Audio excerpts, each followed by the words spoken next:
Bobo Alendio, Ado Harjife, Lahan Harad, Ala.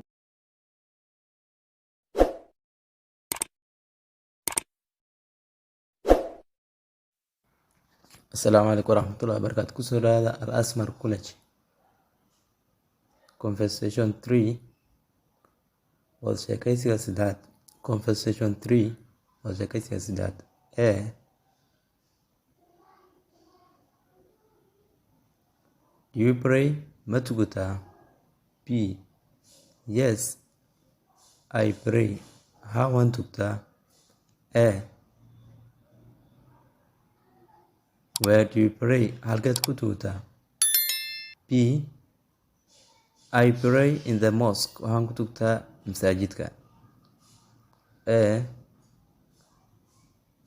How many times do you pray? Imse waqti ayaad tukataa? B. I pray waxaan tukataa 5 times. 5 jeer. A. Do you fast? Ma soontaa? B. Yes, I fast. Haa waan soomaa. Bobo Alendio, Ado Harjife, Lahan Harad, Ala.